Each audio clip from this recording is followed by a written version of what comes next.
Hazte esta pregunta. Tu vida cambiará. Para obtener respuestas poderosas, respuestas que te muevan al cambio, tienes que saber hacerte las preguntas apropiadas, preguntas mágicas, preguntas poderosas. De eso ahora vamos a hablar con María Pazos, mentora y maestra en metafísica. María, bienvenida. Buenas tardes, Ale. Pues sí, súper importante el saber qué te preguntas a ti mismo para poder recibir la respuesta. ¿Qué podría hacer por ti para hacerte más feliz? Esa es una pregunta que deberíamos hacernos cada mañana cuando nos levantamos, nos estamos mirando al espejo, nos estamos cepillando el pelo, nos estamos arreglando. Esa pregunta es muy interesante hacérsela. ¿Qué podría hacer por ti para hacerte más feliz? Al espejo, mirándome a mí. ¡Pam! Esa pregunta. Y a ver Eso qué es súper sale. importante. Y permitirte fluir esa respuesta. A lo primero cuesta un poco, o lo que te viene no es, quizá lo que estás esperando, pero si lo haces continuadamente, logras alinearte, logras sacar una respuesta para ti.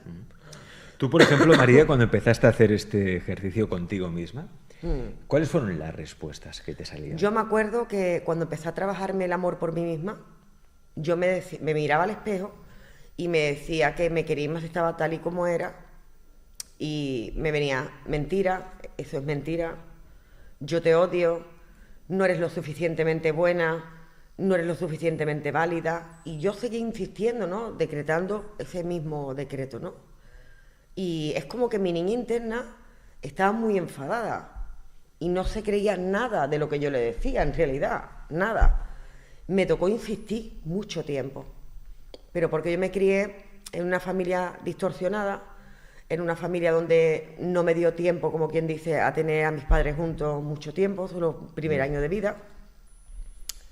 Mi padre y mi madre se separaron cuando yo tenía un añito y evidentemente mi madre rehizo su vida de nuevo, se casó de nuevo y bueno, no tuve quizás la infancia más propicia para tener esa nutrición que se necesita en los niños, o sea, ese amor hacia uno mismo. Mi madre se encargaba más de trabajar y de generar ingresos y de estar en otras cosas, quizás que él está pendiente de mí, que hoy por hoy como adulta comprendo que aquella circunstancia que estaba viviendo era la que tocaba, pero cuando uno es niño, pues evidentemente no lo comprende, Un niño siempre reclama las atenciones de los padres y que los padres continuamente le estén diciendo lo mucho que valen, lo muy valiosos que son, Entonces, por aquella época, en mi casa, pues no se daba eso. Fuera parte, tampoco a mi madre le enseñaron eso para podérmelo dar a mí, porque eso es la pescadilla que se muerde la cola, Y así seguimos con mi abuela, con mi bisabuela, mi tatarabuela, La parte, digamos, de las mujeres en mi familia no eran personas de estar continuamente, demostrando esa afectividad, ese cariño, no estaban enseñadas a eso. Entonces me crié un poco en ese sentido con muchas carencias, y me costaba mucho, mucho. Y además había una parte en mí que no perdonaba, el hecho de que mi padre no estuviera en el hogar. Eso lo llevaba mal, El hecho de que él no estuviera, no lo llevaba bien. Entonces eso se me juntó con la falta de tiempo de mi madre, o sea, todo el trajín. ¿Cómo te afectaba a ti? ¿Ya en tu etapa adulta? ¿Cómo te afectaba? Date cuenta, en los estudios me afectó muchísimo.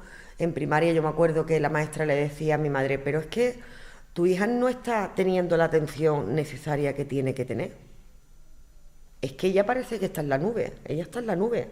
Tú le hablas y a veces ella no te presta, y te da atención. Y era porque yo no estaba bien. Fuera parte veía a mí que mi madre sufría mucho, que no estaba contenta, que las cosas no caminaban en casa como deberían de caminar económicamente. Porque eso sí, en mi casa las creencias era de que había que trabajar muy duro para poder generar dinero, que no era fácil, que el dinero no crece en los árboles. Eso es lo que tú escuchabas en mi casa, no escuchabas otra cosa. Que comprar un juguete extra que no fuera, por ejemplo, relleno o no fuera cumpleaños, era algo de rico. Son cosas que en mi casa se expresan, que yo escuchaba, a los adultos expresar. Y todo eso se te queda. Claro, porque cosas que se repiten cuando uno es pequeño, ¿no? Que es una esponja que lo absorbe Total. absolutamente todo, eso se queda ahí grabado y rige tu comportamiento después. Y luego que tenía la manía a lo mejor de decir que es que eres muy torpe, Muy torpe. es que eres muy torpe. Es que ve que no estás en nada, no estás en nada, eres muy torpe. Esas cosas que tú se las digas a un niño de 3 años, 4 años, 5 años, como que no, porque te lo carga. Entonces cuando yo empecé a crecer, estaba creciendo y caminaba hacia mi adolescencia, yo me daba cuenta que evidentemente no me sentía capaz, no me sentía valiente, no me sentía con ganas de poder avanzar y me costó mucho sacar adelante todo, hasta que empecé a enfrentarme al espejo. Hasta que empecé a asumir, digamos, la responsabilidad, ¿no?, de mi vida. De tu hasta que felicidad y de tu vida. Exacto, hasta que comprendí que, bueno, mi madre me había dado lo que sabía darme y que tampoco podía pedirle más, puesto que ella no podía enseñarme, ¿no?, o darme ese afecto que ella no había aprendido a su vez, no lo había recibido anteriormente. Por lo tanto, no podía exigirle, ¿no?, o enfadarme con ella, no tenía sentido. Y empecé a asumir el control y darme cuenta que la situación estaba en mí, o sea, que solo yo podía arreglar esa experiencia, esa circunstancia. Y empecé a hacer una biografía. Hice una biografía de mi familia por escrito, que todavía lo conservo, ya hace ya muchísimos años de esto, porque estaba en la adolescencia, donde yo expresaba qué sentía y por mi madre, qué sentía por mi padre, qué sentía por mi abuela, qué sentía. Yo hice una biografía de mi familia entera, tanto positiva como negativa, o sea, no solo las cosas buenas, ¿no?, que yo le veía a mis familiares, sino también las cosas negativas que yo le veía a mis familiares. Y empecé a transformar eso, uno por uno. Eso me llevó mucho tiempo, muchísimo tiempo. Lo cogía, lo dejaba, lo cogía, lo dejaba. Había temporadas en que le dedicaba más tiempo, había otra temporada en que no tenía ganas, no lo sentía, no me apetecía y lo arrumbaba. Ya lo cogeré, ya lo haré de nuevo, otra vez. Y lo arrumbaba el cuaderno. Cuando más fuerte me sentía, otra vez retomaba y otra vez. Y así hasta todos los que conocí físicamente en la tierra. Por ejemplo, a mis abuelos, a ninguno de los dos los conocí. A mis abuelas sí he conocido a las dos, por de ella también escribí. Y así lo fui haciendo con todos. Y luego empecé a transformar esas escrituras. O sea, si mi madre, por ejemplo, yo consideraba, ¿no?, por aquella época que no era cariñosa, pues ahora transformaba y decía que mi madre era cariñosa, que tenía una madre cariñosa que me amaba. Que tú recordaras que no. Tú escribías que sí, que mi madre era cariñosa conmigo, aunque tú recordaras que no. Aunque yo recordara que no.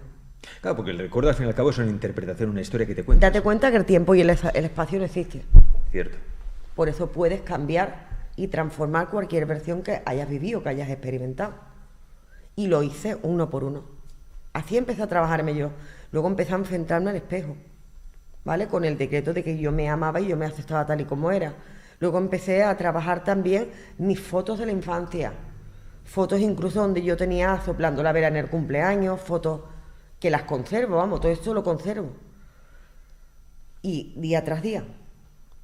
Eso era un día tras día. Día tras día. Y poco a poco fui cambiando esas creencias y eso que yo había visto en mi casa. Pero me costó, ¿eh?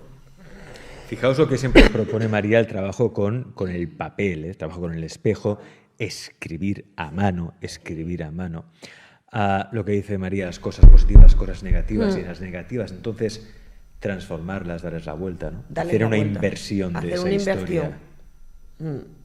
Es que esto que está diciendo María es muy potente. Empecé a enfocarme en las cosas buenas que había en mi gente, empecé a enfocarme en ¿no?, digamos, en las cosas que realmente hacían que me importaba.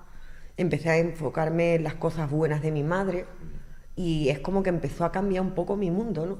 Mi mundo empezó a cambiar porque ya mi percepción no era la misma, ¿no? Yo pasé una época muy fuerte, digamos, desde la infancia a la adolescencia de pobre de yo. Porque no he tenido suerte, ¿no? Porque mi familia no tiene dinero, porque no tenemos la casa, ¿no?, de nuestros sueños, porque no tengo los juguetes que me gustan, porque no tengo... Yo era la pobre de yo, ¿no? Yo, digamos que me compadecía mucho a mí misma como yo digo, no sola en mi cuarto, cuando yo me metía en ese cuarto sola y me enfrentaba a mí misma, a mis mayores miedos, yo he tenido miedos de no poder chillar, de querer gritar y no poder gritar. O sea, y a lo mejor un fin de semana, porque yo me iba con mi padre un fin de semana así y otro no, que era lo que acordaron legalmente mis padres, y de venir mi padre un fin de semana por mí a recogerme y estaba abajo en la calle esperándome, y yo mirando por la ventana y querer chillar, papá, querer gritar y no poder expresar y poder gritar. De los miedos que tenía. Yo en sí tenía muchos miedos internos, muchas inseguridades. ¿Por qué querías chillar a tu padre o gritar? Para que a lo mejor subiera o me viniera a recoger, ¿no? Porque yo tenía la sensación que se iba a marchar y no me iba a llevar con él. Entonces, ese querer expresar y chillar por la ventana, ¿no? De decir, sube a por mí, ¿no? Llévame, ¿no? Y no poder. No me salía la voz. ¿Sabes? Eso te marca, ¿eh? Eso te marca y hay que trabajarlo eso después. Luego mi madre también fue como maltratada por la pareja que escogió, que eso también lo vivencié, como para no trabajar con mi niña interna. Tu niña interna estaba hecha unos zorros. Sí, y además muy enfadada, llena de ira. Por nada chillaba, por nada gritaba, por nada me ofendía. ¿Y cómo cuidaste de tu niña interna? En el colegio siempre estaba sola. ¿Siempre estaba sola? Sola. Es más, hoy como adulta, hoy por hoy, de hecho mi vida siempre ha sido muy solitaria. Yo siempre he necesitado estar mucho conmigo. Por toda esa atención que yo sentí en mi infancia que me faltaba. Entonces, he procurado, ¿vale?, darme esa atención yo sola. ¿Vale? Y la niña estaba muy furiosa. Mi niña interna estaba muy furiosa, muy enfadada con la vida. Le parecía la vida muy injusta. Muy injusta. Y además mis padres cuando venían por mí a lo mejor venían muy tarde en tarde.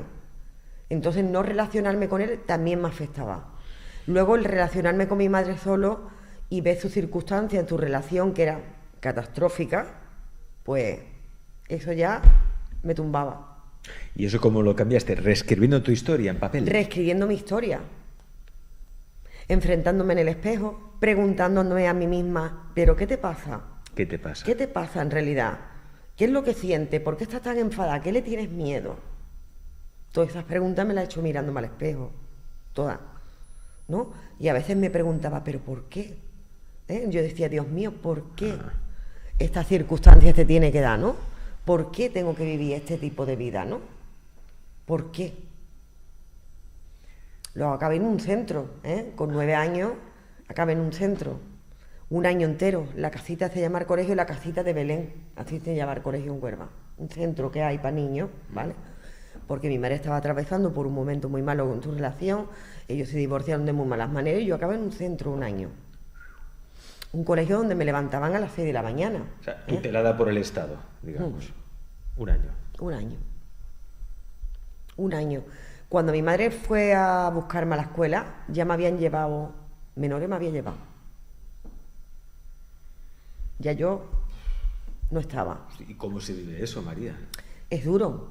Las primeras noches, yo me acuerdo que cuando me acostaban en una litera, no se me va a olvidar, había un cuarto con 2 literas, dormían 4 niñas, y yo lloraba, y lloraba, y lloraba, y lloraba, y mamá, ¿cuándo vas a venir por mí? Mamá, ¿cuándo vas a venir por mí? ¿Sabes? O sea, ahí estaba marcada mi niña interna mucho. Ahí yo creo que fue uno de los momentos más duros de mi infancia.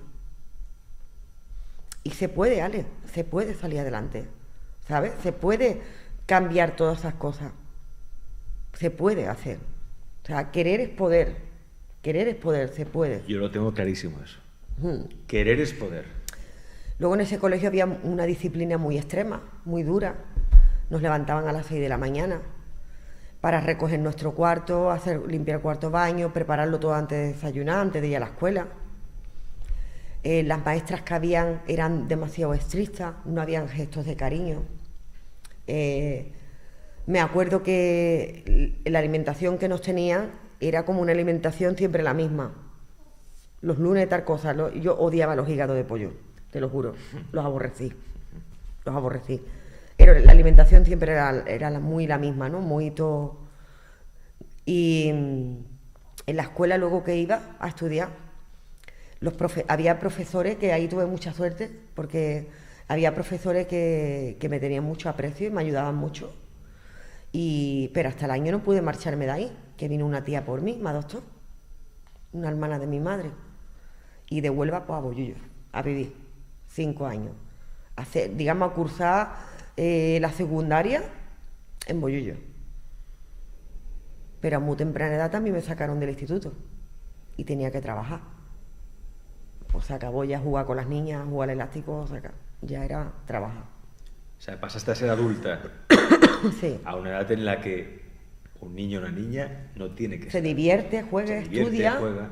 Su obligación es el estudio. Y para mí todo eso se acabó. Wow, que tenías a la niña enfadadísima. A los 15 años, ¿vale? Para Huelva, otra vez. Me vine de mi tía para Huelva con mi madre. Y ahí estaba atravesando mi madre un problema bastante fuerte con el arco. O sea que me tocó sacarla de ahí. ¿Vale? O sea, ¿vale? hiciste de madre de tu madre.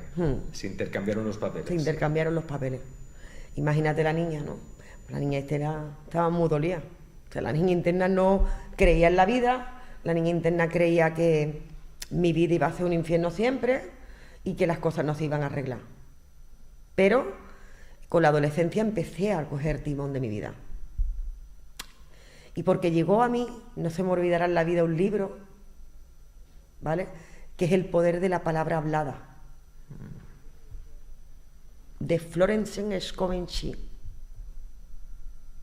El poder de la palabra hablada. Y ese libro como que me despertó mucho y luego me ayudó mucho a centrarme y a darme cuenta que yo culpaba a mi madre, ¿no?, porque había tenido una infancia mala. Yo culpaba, ¿no?, a mi padrastro quizá que no me había querido lo suficiente. Yo culpaba a mi padre que sentía que me había abandonado. Total, que era un círculo vicioso donde yo culpaba a todo el mundo. Antes me di cuenta que ellos no tenían la culpa, que la responsabilidad era mía y que como yo me sentía lo elegía yo y que como yo me veía también lo elegía yo y que yo podía cambiar eso, y empecé a trabajar dentro de mí. Empecé a conectar, bueno, a muy temprana edad ya conectaba con mi abuelo, con mi difunto abuelo, con mi abuelo Francisco, el padre de mi madre. Ese difunto me enseñó muchísimas cosas, porque bueno, de todas las cosas que yo tuve duras, ¿no?, en mi familia, Dios me dio un privilegio, ¿no? Que el privilegio que Dios me dio es que mi madre tenía gracia, tenía dones. Mi abuela, la madre de mi madre, también tenía dones, también veía a los ancestros. O sea, eso es un privilegio que Dios me dio dentro del caos que había en mi familia. Entonces, como cuando yo niña era como especial en el sentido de que yo era muy sensible, sentía mucho las energías. Y yo le preguntaba mucho a mi abuela Francisca: abuela, ¿yo por qué siento esto? Y abuela, ¿yo por qué no experimento lo otro? Abuela, y el abuelo está aquí. ¿Tú me crees? ¿Tú me crees? Que sí, que yo también lo veo, yo también veo al abuelo. Y ella fue la que me inculcó, ¿no? La que me inculcó y la que me enseñó a que la conexión con el otro lado era real. Y que si yo me apoyaba, ¿no?, en mis ancestros, iba a sacar la fortaleza suficiente para salir adelante. Y soñaba mucho con mi abuelo, incluso lo veía. También es verdad que en las primeras veces me tapaba la cabeza del miedo que me daba. En las primeras veces que ellos se acercaban a mí, yo recuerdo, ¿vale?, con 7, 8 años, 9 años, que yo me tapaba hasta la cabeza con el edredón, del miedo que me daba. Y cuando me fui al pueblo a vivir, que salí del colegio interno y me llevaron al pueblo a vivir con mi tía, mi abuela por entonces vivía con esta tía mía. Y me acuerdo que las dos dormíamos en un cuarto con 2 camitas, y mi abuela siempre tenía en la mesilla de noche las fotos de mi abuelo y de mi tío. Esas fotos, ¿vale?, todas las noches estaban colocadas perfectamente y todas las mañanas amanecían en el suelo. Y lo que yo no entendía, como un cristal, ¿no?, como un portafoto de cristal no se partía desde una altura tan grande que se caía. Pues todas las mañanas mi abuela me decía: ¿ves? Ellos han estado aquí esta noche con nosotros. Háblale a tu abuelo, me decía, háblale a tu abuelo. Si tú tienes alguna duda, tú pregúntale a tu abuelo. Y empecé a sacar el hilo, ¿vale?, a investigar, a preguntarle el por qué me había tocado eso. ¿Por qué yo tenía que vivir y experimentar una vida tan dura? ¿Por qué? Porque no podía ser una niña como las demás niñas. Porque yo no podía hacer cosas como las demás niñas. Y mi abuelo me comentó que era mi propósito, que era lo que yo había pactado. Y que él entendía que yo estuviera muy enfadada, ¿no? Y que yo tuviera mucha ira. Y que a veces quería incluso hasta venganza de las cosas que me habían hecho, de las veces que me habían pegado, que me habían maltratado, de que yo a veces quería hasta por vengarme incluso. Mi abuelo decía que, dice, yo entiendo tu reacción. Dice, pero llegarás al punto donde comprendas que ni ellos te deben, ni tú le debes. Y que esto lo has pactado para un más alto bien para ti. Llega a superar todo esto y llega a sentarme en la mesa con las personas que me habían maltratado, sin tenerle ningún rencor. Llegué a liberar esa circunstancia, pero la liberé comprendiendo que era lo que yo había pactado. Yo había pactado nacer en ese núcleo familiar, ¿vale? Con una familia muy disfuncional. Yo había pactado eso. Conocer hasta el hambre, también lo he experimentado en mi casa. También, el comer un pan duro de 4 días, el no poder elegir nada, el tener que llevarme a mi hermano montado en el cuadril y pedir leche a las vecinas para su biberón. O sea, yo he experimentado todo ese tipo de cosas, ¿no? Y hasta que descubrí el porqué. O sea, el porqué era necesario que yo viviera todas estas cosas. Pues quizás si yo no hubiera pasado por todas estas cosas, quizás no hubiera llegado donde he llegado hoy. Era importante, o sea, era importante, tenía que pasar. Incluso las personas que más me chillaban eran las que más me ayudaban. Las personas que más me gritaban o me maltrataban eran las personas que más fuertes me hacían. Que el sufrimiento nadie lo quiere, evidentemente, en su vida. Pero es un gran maestro. Es necesario para poder trascender. De hecho, yo siempre he dicho que no se puede ser un buen terapeuta o un buen guía o mentor si no se ha sufrido antes. No, es ¿Por qué no necesario. entiendes al otro? Te falta empatía. Exacto. Te falta empatía. Es necesario. Que es básico. Es súper necesario. Y se salió adelante. Y salí adelante. Y terminé la secundaria en Huelva y comencé a trabajar. Y salí adelante. O sea, y mi madre salió del arco y se curó. Costó mucho. Pero lo consiguió. Totalmente. Porque tuvo tu apoyo también. Hoy por hoy de vez en cuando le riño. ¿Sí o qué? Le riño porque a veces no es muy positiva. Tiene tendencia, es como una espiral. Yo creo que esto lo arrastra de a su vez de su madre, de su abuela, de su bisabuela, ¿vale? La necesidad de que le digan, está bien hecho. Esto está bien hecho. Lo has hecho bien. Pero todo eso lo arrastra de la infancia. Tiene un crítico interno ahí fuerte. Y a veces le riño, a veces le digo, madre, esto no es así. Esto no es así, no necesites que yo te diga. Reconócetelo tú misma. Reconócetelo tú misma. Siéntete merecedora. Porque a ella le ha costado más. Yo como, bueno, cuando uno es joven, uno abraza todas las posibilidades.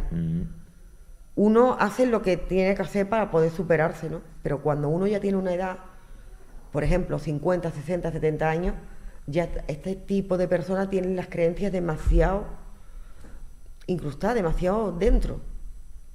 Pero las personas jóvenes tenemos mucha facilidad para cambiar nuestro subconsciente. A ver, que una persona mayor también lo puede hacer, ¿no? Evidentemente, pero que todo es cuestión de ponerte. De ponerse, a hacerte esas preguntas poderosas. La pregunta con la que abríamos este espacio, que es, ¿qué puedo hacer yo hoy por ti para hacerte feliz? ¿Qué puedo hacer hoy por ti para hacerte feliz? Mirándote al espejo. Regalarte flores, irte a un balneario, masaje, lo que sea. Comer sano, darte un masaje, orar, leer, nutrirte, amarte más, darte un abrazo a ti mismo. Darte un abrazo. También. Es que tú te lo puedes dar todo, esa creencia Todo. de que necesitamos que el mundo de fuera nos recompense y llene nuestros vacíos, y el vacío, tu vacío, lo llenas tú. Totalmente. Reconocerte que eres valiente, reconocerte que eres capaz, reconocerte que eres merecedora, el hecho, ¿no?, de haber elegido encarnar en esta encarnación, ya tienes que ser muy valiente. Porque digamos que aquí es donde más cuesta experimenta y vivir. Porque en otras dimensiones, bueno... Es todo más liviano. Todo telemático, como yo digo, todo pensando. Es más fácil. Aquí no. Aquí no. Aquí tenemos los sentidos y cuesta más. Cuesta, pero se puede. Querer Totalmente. es poder. Pero yo entiendo que a veces hay situaciones difíciles, complicadas, que cuestan, pero no os aflijáis, no os estanquéis, pedid ayuda. Aquí está María, para ayudaros en lo que necesitéis, como mentor y maestra en metafísica, que es acompañando a muchísima gente a transformar sus vidas. Ahí tenéis el contacto de María, cualquier cosa que necesitéis está a vuestra disposición. 687 17 28 82. Y da igual donde estéis, porque María trabaja a distancia, obviamente, hace mentorías a distancia, proceso de la metamorfosis, también lo podéis hacer a distancia. 687 17 28 82, con el prefijo 34 delante, si llamáis o escribís desde fuera de España. También podéis seguir a María en Facebook, María Pazos. María, gracias por estar aquí. Muchísimas gracias.